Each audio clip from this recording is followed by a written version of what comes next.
All right. Yeah, just happy Father's Day, man. Everybody, y'all can have a seat. Y'all can have a seat. Hey, listen, Pastor, I was trying to figure out what to talk about, and this being Father's Day, it got me to thinking about my own father. Right? He passed away a while back, and he was known as a he was known, and some of you may be known, some of you fathers may be known as this, or people in general. He was known as a stingy father. Now we weren't too close. Unfortunate for me, we weren't too close at all. But he was known as a stingy guy. Okay, he was a stingy father. And stingy, a definition of stingy is unwilling to give or spend, ungenerous. Okay, that's a one definition you can get from stingy. He was known as that. Miserly, tight-fisted.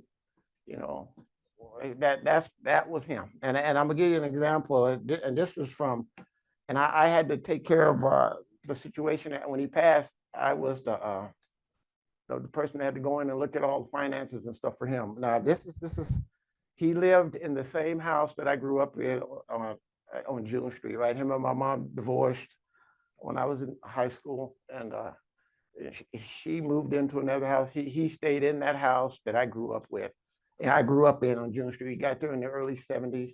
The little house on June Street. This is what the deal was with him when he passed. When he passed away, he had, and this is a fact. Now I had to look at and see it all myself. He had between 750 to $1 million cash in the bank. He owned like 4 or 5 properties, 3, 4, 5 properties, different houses, and he lived in that house.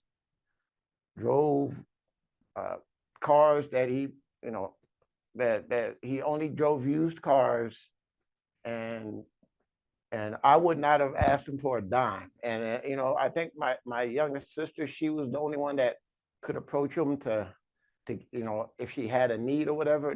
I think everybody else in my family, and I had 8 people in my family. Uh, no one, none of us would have approached him about anything. So that's the kind of guy he was. That was his character trait. Everybody would describe him as stingy, miserly, tight-fisted. Uh, and I just wanted to, and I don't know if any fathers are described that way. If you're described that way, then I want you to just listen up to what's going on here. Let's look at scripture and see how we should be in scripture. Again, and and again, I didn't know him that well. All I knew is he was that way, and he had left that much stuff where he just was sitting on it. I guess I don't know what he was doing. I don't know what his plans were, but that sort of defined uh, a stingy, tight-fisted, unwilling to give or spend, ungenerous kind of guy. That's I pray that he knew the Lord. I pray that he did. I can't say for sure. I know he called his name. Sometimes he would say all the time. I think I told Pastor that he would always say, if God wills, I'm going to do this, that, or the other. Now I don't know him to be a church goer at all, but I pray he did know him. But I that was a character trait of his, and I know that's a character trait of some people out there. So let's look and see what the scripture says about that character trait, giving character trait. Okay, first we're gonna review real quickly the Old Testament, the giving in the Old Testament. Okay, and Pastor talked about this before. Elder Medina, I think he mentioned it a little bit. Giving in the Old Testament, it was required by law, and it was more than just the tithe. They had like 3 tithes that they gave. Pastor mentioned this before, that they gave not just 10%. It ended up being 20 to 30, 30 to 40, a great percentage, because they had what they called the first tithe, the festival tithe, and then they had a poor tithe that they would give every third year. Uh, they didn't just pay tithes. They had these above and beyond voluntary offerings that included, like the sin offering, peace offering, dedication offering, and other offerings.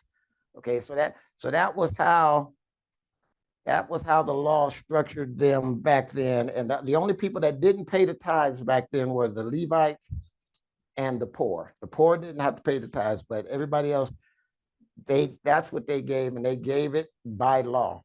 Okay, they gave it by law. I say, and the important thing to the important thing to remember about what was going on back then is let's see, the the act of the tithing it was an act of worship commanded by God, first of all, and it was also how the whole nation of Israel was funded. This was a theocratic society. Okay, this was this is like we have a government here. Their government was the church. And if you want to know what a theocratic society is or what theocracy is, it's a form of government in which one or more deities are recognized as supreme ruling authority, giving divine guidance to human intermediaries who manage the government's daily affairs. So the church managed the government's daily affairs.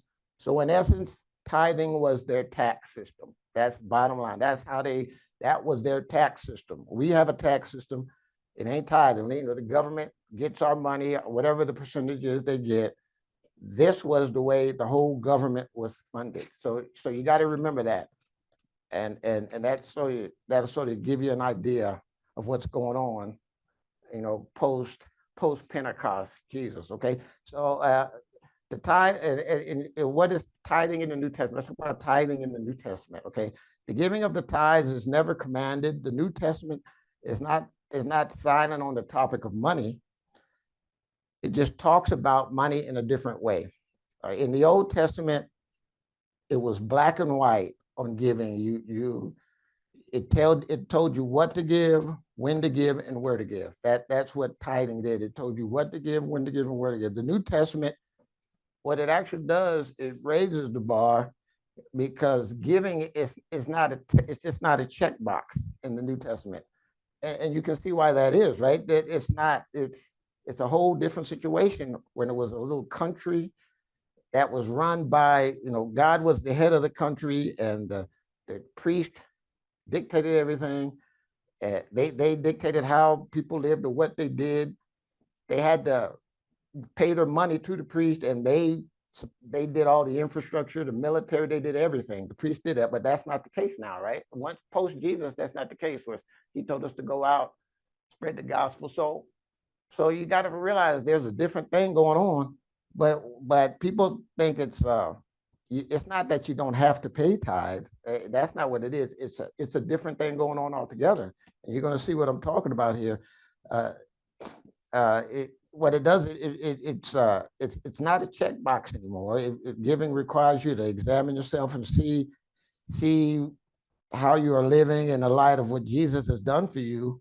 And if you want to sum up the New Testament, what giving in the New Testament is all about, it's all about generosity, being generous, right? That's going to be the sum total of what you're going to see.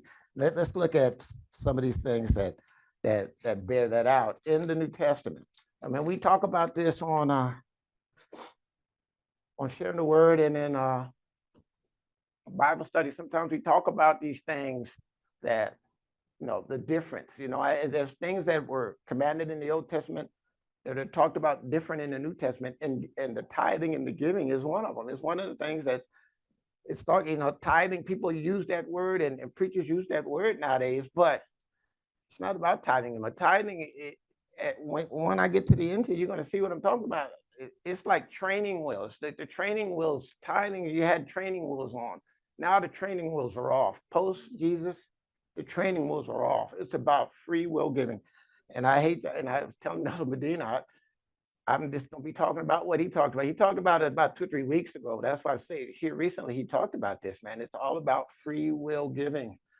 I mean, that's how we should be looking at giving. But let's look at this. This is an example of generosity. And this is in 2 Corinthians 8.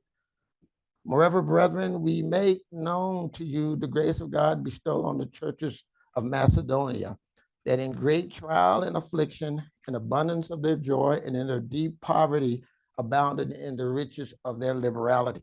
Now, Elton Medina brought this verse up. Now, what was going on in Macedonia was they were being oppressed by the Romans and the Jews. The Christians in Macedonia were being killed, right? They were being tore up. They couldn't.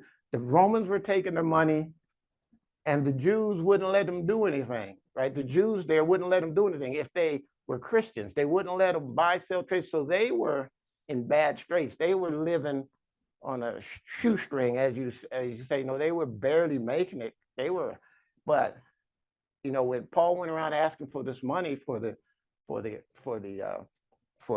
people in Jerusalem, for the Christians in Jerusalem were in a bad way, they stepped up and donated like crazy, apparently. I mean, it doesn't, and you'll always notice that it doesn't give an amount. It just talks about giving generously, because he says here, if you read, he says, for I bear witness that according to their ability, yes, and beyond their ability. Now, so what he's saying is that they gave more than what he thought they should have been able to afford to give, considering the situation they were in. He says, and beyond their ability, they were freely willing. That's where that free will giving comes from. That's why people say, okay, hey, it's about free will giving now. They just open your hands, what God puts in, let him take out. Free will giving, man. That's what it's all about. But that's an example there of the generosity that was that the New Testament will show you. It'll show you the epistles and Acts. That's what you get on the giving. You get this crazy generosity, And let's look at Acts. Let's look at Acts. I'm gonna start in 40, and I'm gonna read all the way through. I'm gonna read through to 45 here. Acts 40, 240, Acts 240, and with many of, it's Acts 240, by the way, I'm sorry, Acts 240, and with many other words he testified and exhorted them, saying, be saved from this perverse generation. Then those who gladly received his word were baptized, and on that day about 3,000 souls were added to them. And they continued steadfastly in the apostles' doctrine and fellowship, in the breaking of bread and in prayers. And then fear came upon every soul, and many came upon many souls. Let me start that again. Then fear came upon every soul, and many wonders and signs were done through the apostles.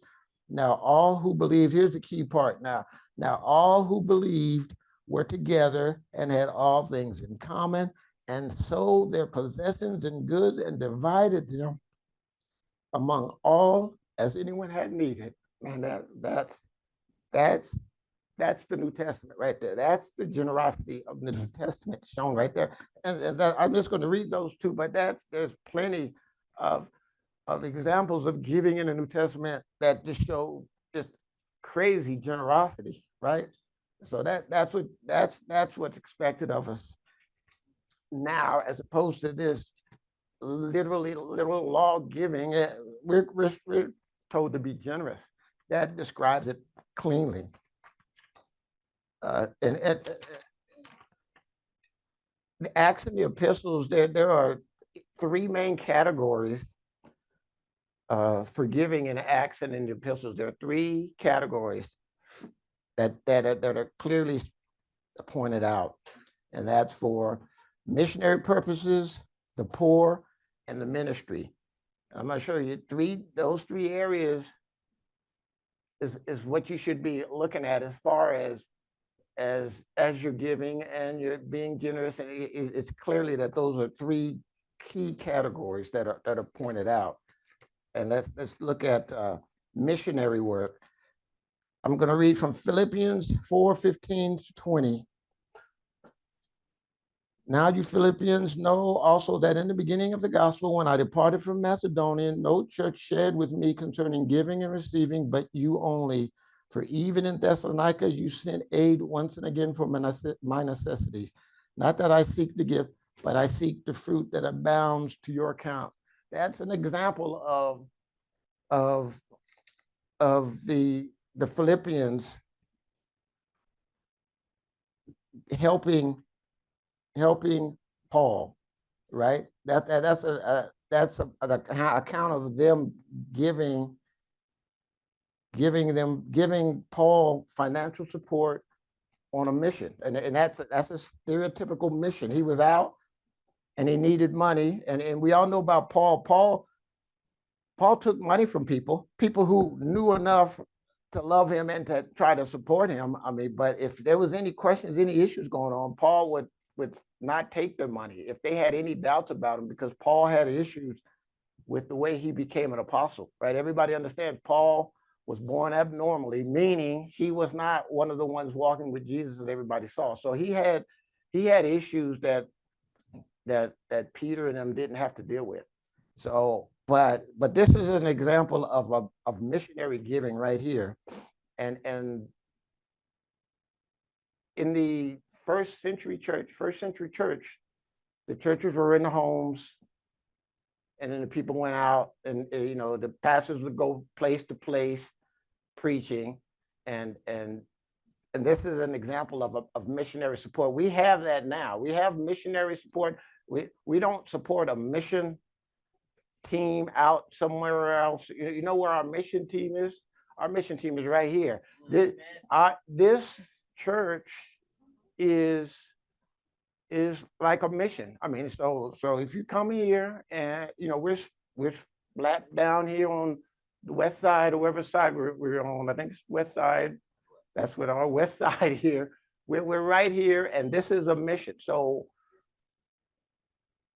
if this is a mission, and you want to support, and you want to support a mission like the Philippians supported Paul here, then this building, I wish it was like free of charge, and they didn't charge for gas, and they didn't charge for lights and stuff like that, but they charge for it. So the support of a mission is by supporting this building. So what do? You give. And how do you give? You give generously. Absolutely. Come on, catch on. It's not I give 10% or whatever. You give generously. And what does that mean for you? I don't know what that means for you, but that's how you should be looking at it. You give generously.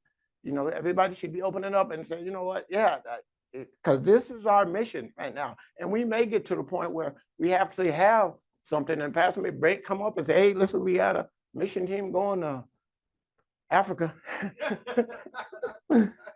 That's an inside joke there, the whole Africa thing. But anyway, I mean, and if something like that happens, then and you know the people and trust the people, and God puts it on your heart, you support them. And how do you support them? Generously. You support them generously. I mean, you're not looking at numbers now. You're looking at just what you can do from how God has prospered you. You're looking at what you can do from how God has prospered you. And that when I say that, I don't want to get ahead of myself here. I don't want to get ahead of myself. When I say how God has prospered you, that's not from a paycheck you get in, of course. Because we'll talk about it later. But you give how God has prospered you. How God has prospered you. And everybody look up prosper, and you'll see what that means. But you give generously from what God has prospered you. Don't be looking at percentages. You give what you can. You give what God puts on your heart to give. You're like, oh man, I got this extra. Yeah, man, I'm giving it all to God. I'm giving it all to the mission. Because this is a mission. This is a mission. Don't get it twisted. This is a mission. This church here at this spot is a mission. We're out trying to get people in here, and this church is being here with a cross on it. It's trying to get people in here. Stand alone. Even if we didn't ask a single person, people right up and down, they see the sign, they see that cross. They see that sign, they see that cross, and they're going to say, let me go see what's going on there. Some people probably have come here for that reason, because they just saw it, and they said, oh, y'all a church, huh? Because people have come up to us and said that before and asked that question. Asked that question to me. Now, the people that have asked me hadn't come back. I haven't seen them, but people, but this being here, I shouldn't even mention that, but this being here is a mission, just so people know, just so you know. So the missionary work is covered. That is, because this is what missionary work is. It refers to the act of Christian individuals or groups engaging in outreach activities to share their faith and provide assistance to communities in need. Okay, that's what we do here, and that's what this building is here. So no, without a doubt, this is a mission. And if you want to give to the mission, if you believe in the mission, if God puts it on your heart, give generously. That's how you should be looking at it. Not looking at percentages. The law's gone, guys. You don't be counting at 10. Okay, I got 10. That's 10%. There you go. That's all you're getting. Oh, no. You give generously, man. Give generously. Okay, now, and then another category is the poor. Let's look at Acts 2:44, 45. All the believers were together and had everything in common. They sold property and possessions to give to anyone who had need. That's just and everybody knows there's all kinds of verses in the Bible talking about giving to the poor. Poor in the church and the poor outside, right? In the poor in the church, poor outside. It's nuanced now, not like it was in the Old Testament. The giving, they gave the poor tithe. You know who was the poor in the Old Testament? You know who was the poor in Israel, in the nation of Israel in the Old Testament? The women, the children, the woman whose husband died, the children who had no parents, and the man who was disabled, had no legs or something like that. It wasn't like today, right? So it was very clear cut, black and white. When I remember I told you black and white in the Old Testament, it's all black and white. Now it's ambiguous, isn't it? It's ambiguous how we do things. Who are the poor? And I'm gonna tell you a question, tell you a story personal. Who are the poor? Now, because I say this because I think El Medina, a couple people have mentioned giving to a poor guy, or a man on the corner, right? You come and see a man on the corner begging for food, or asking for some assistance, and you want to give him money and stuff. Let me tell you a story. I got the 8 kids in the family. My younger brother is he's out there with the drugs, on the drug scene. Now, he was doing all right at one point. He was in the Army, got out, and he kind of strung out there on drugs. So I in the 80s and 90s, I would go home, and he'd come around, and hey down here. I was like, Ronnie, what's going on, man? He'd tell me a story about, okay, no, I just need this for rent, and I'd break them off. I'd break them off, because I love my brother, man. I'd break them off. My sisters, on the other hand, I have 4 older sisters, 1 younger. They, as soon as they just eat them up, man. They talk about them like a dog. You crackhead, you bum. So they were on them, right? So they, and 3 or 4 of them lived there, so they knew what he was really doing, but they just talk about him. And then it got so bad that when I would come, they would say, okay, here's John. Where Ronnie at? He's gonna come any minute now, because you the only one to give anything. Don't you know he just giving it to the drug man? Don't you know that's all he's doing? He come. Oh yeah, John Carr's in the driveway. Here come Ronnie. He come around the corner. He come around the corner with a story. John gonna buy it. You know what? They were right. They were right. And I say that to say things are a little ambiguous, a little nuance and stuff nowadays. Who's the poor? Or should you give somebody on the corner your money because they come up to you? Because you know what? It could, I ain't gonna say it could be Ronnie. He ain't coming down here, but it could be a person. Now there's a lot to it, right? There's a lot to the poor and all that kind of stuff.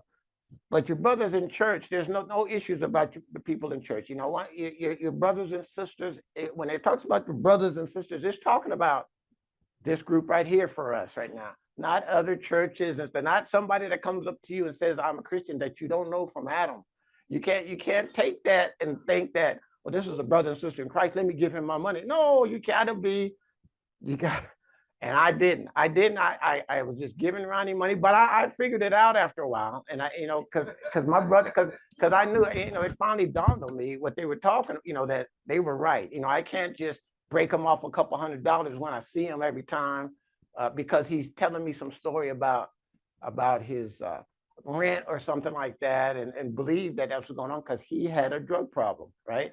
So nowadays there's nuances to it. So in other words, who's the poor? Okay, who's the poor? You gotta kind of get guidance. If you're like me and just not really trying to look deep into it, not really looking deep into it, then you need to go through who you need to go through then. Who you need to probably go through. You go through God, and you need to go through who else? I'm talking about on this earth that you can go through. Who you need to go through? You probably want to go through your spiritual leader. You probably want to go through Okay, I'm throwing hints here. I mean, because there's nuance to it. There's nuance to giving to the poor that you may not understand. There's nuance. You can't just go out giving your money to people on the street. That's all I'm saying is, so there's nuance to it, and that's part of it. That's part of the liberal thing of now of giving, man, of the free will giving. It's you have the ability to see, and if God puts it on your heart to do, right, you have the ability to assess the situation. It's not black and white like in the Old Testament. All right, so just remember that as you're going through, but the poor are our part, and we should be supporting the poor. We should be supporting the poor, and it's always good to go through your this is if you're in a church, and I'm going to read about it here later on. If you're in a church and you believe that the person that's running your church, if you trust in the person that's running the church, if you feel good about what's going on there, then that's your North Star. Then you're gonna say, okay, let's let him do his thing and be where he says to be, help out where he says to help out, because he's going to do that, because I'm just busy all day long. I don't have time to assess situations. I don't know people. Some lady come up to me saying she needs all my money. I may give it to her, and she may be off doing, because there's nuance to what's going on, right? So that's just, but the poor is somebody we should support. It's clear. I don't even want to read the rest. I got a bunch here about supporting the poor. The poor are someone we should support. The poor in our church, and pastor's good. He's not gonna, and I'll just tell you this, hey, he's not gonna just have somebody come up to church a couple Sundays, 2-3 Sundays, and be, and then all of a sudden come up to him and ask him for support from the church. Pastor's good. He's a discerning guy, maybe too discerning, but he's discerning. I mean, he's not gonna do stuff with church resources, right? But that's his job. I mean, you can't just take, because people do that. I heard about church hoppers, right? Everybody knows about church hoppers. They go around, sit in the church a couple Sundays, and then go straight up. And I was talking to a brother the other day, and the brother was saying that, yeah, he was doing stuff, trying to help out in the church, and then something literally really came up, and he really needed some support. And when he went to the church, the people at the church said, nah.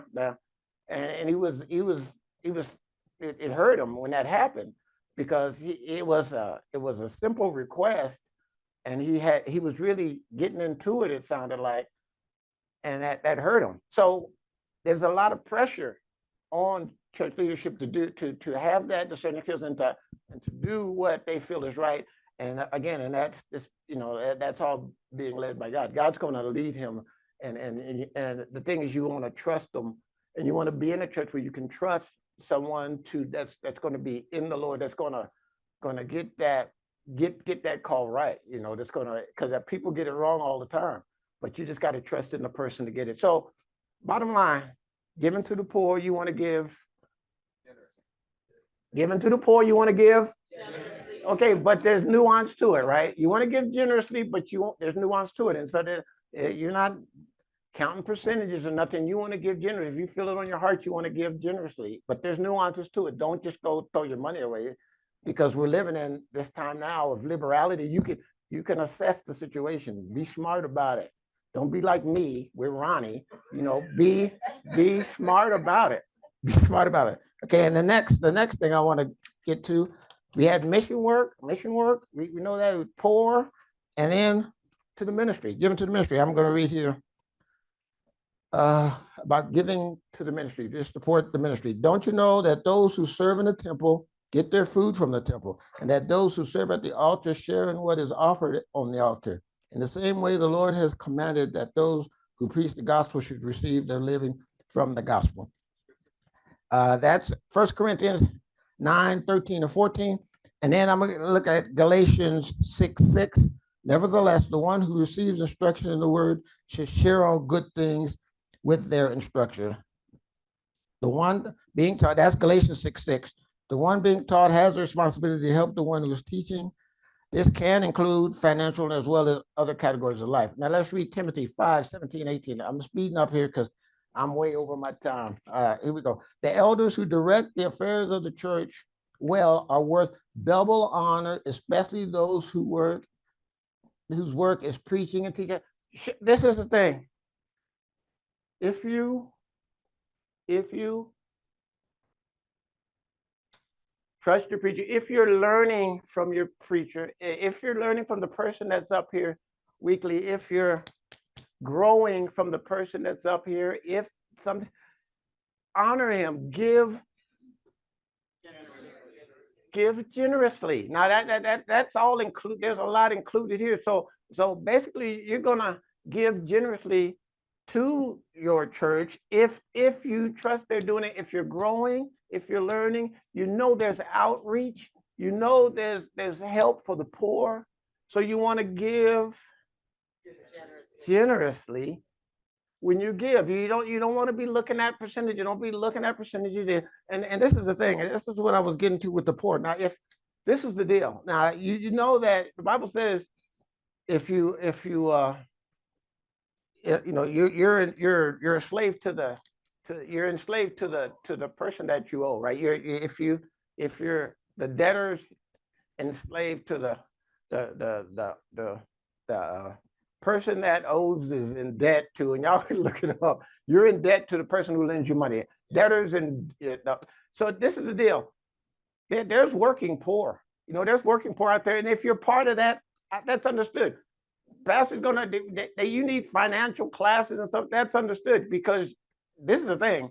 If you owe money, you need to pay. If you owe your rent, don't you give pastor your rent money. Don't you give pastor your car payment money thinking you're going to get it back. No. If you owe somebody, you're a slave to that person, meaning that, yeah, you're working for that person. And to some degree, you're all in that to a small amount, you know, to a certain amount, if you don't have a handle on it, because of the way the system works, right? You go buy a house, you got a mortgage on your house, and if you don't own it, you have a mortgage on that house. You have to pay that. Don't think that you don't have to pay. You have to pay that. But the thing is, being content in Christ, that's the first thing.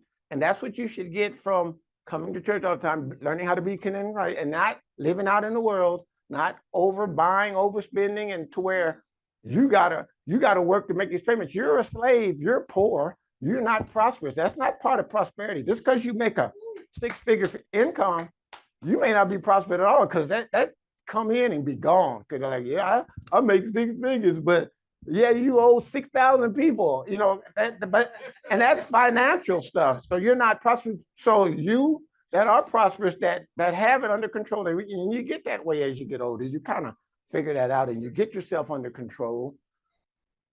When, you know, after you've paid that mortgage off, if you don't have that house paid off, whatever, there's prosperity there, right?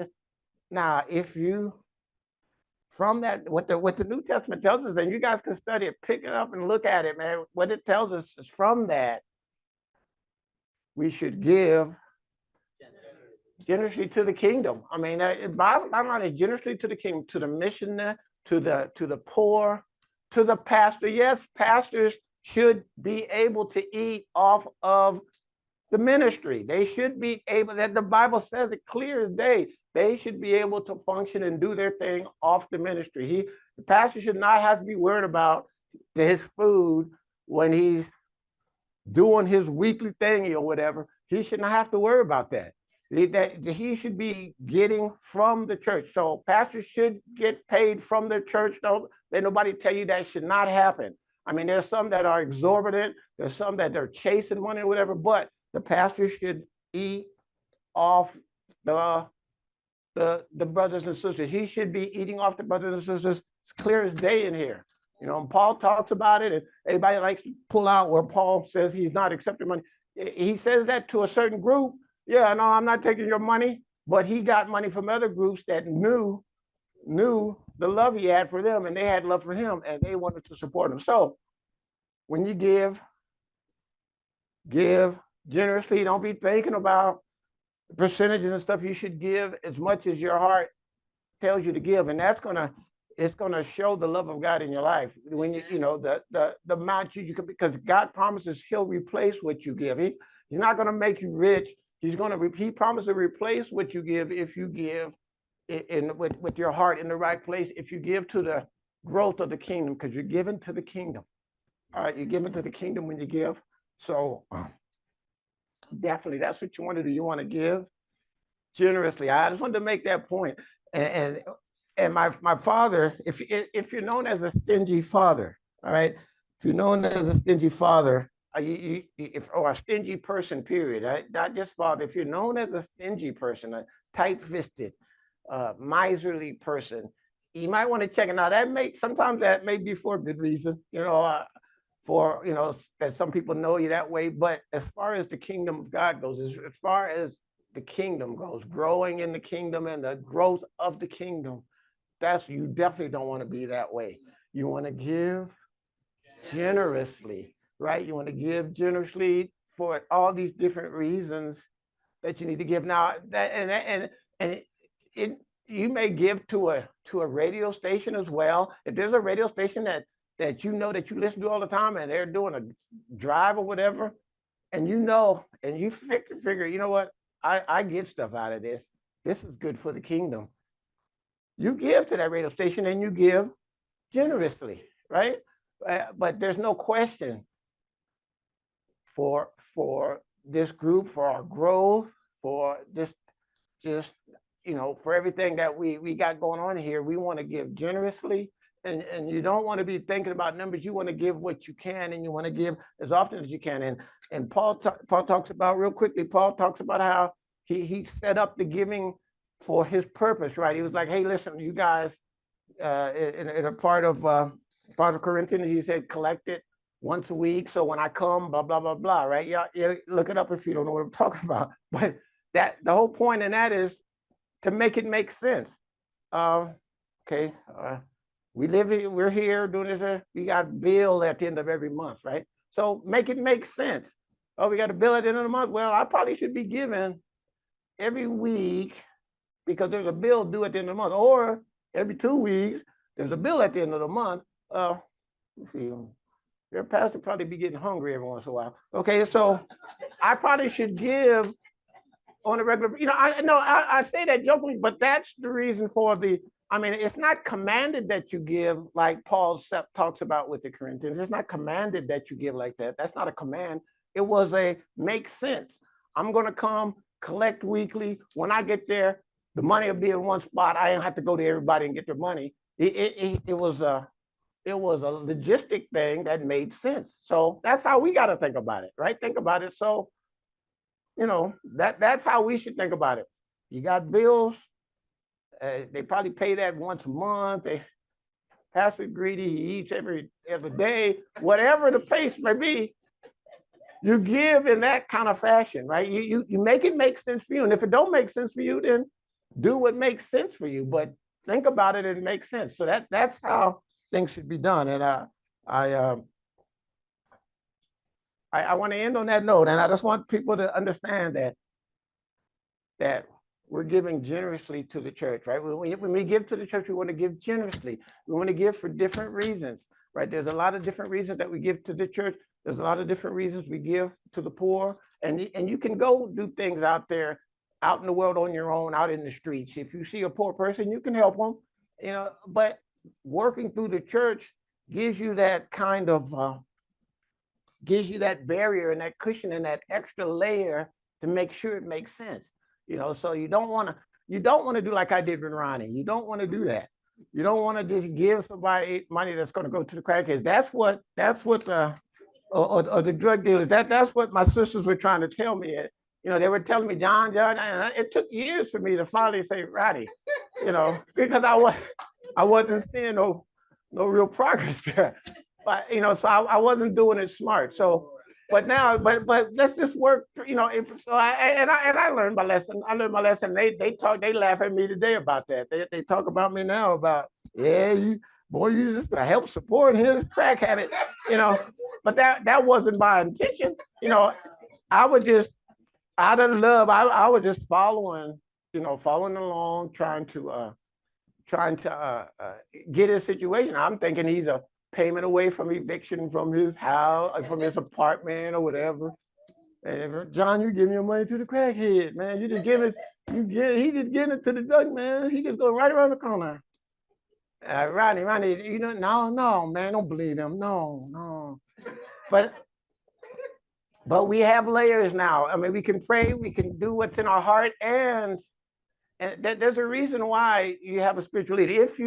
And that's for you guys to decide. You find a church home, you find somebody that's doing what they're supposed to be doing, double honor. It says double honor. All that means is be generous to the person and understand that that person's working. So you do double honor, man, and just have no hesitation and go to them when you need them. If you have assessments like what I had, I should have went to back and said, "Hey, man, I'll give my brother this money. My sister say you're a crackhead." He'd probably say, "Man, don't you get that boy the money?" He probably told me that back in the 80s and 90s when this was happening. If I'd have known him, but I was dumb. I was dumb. I made that mistake. So I'm hoping everybody got something out of this little talk here about church.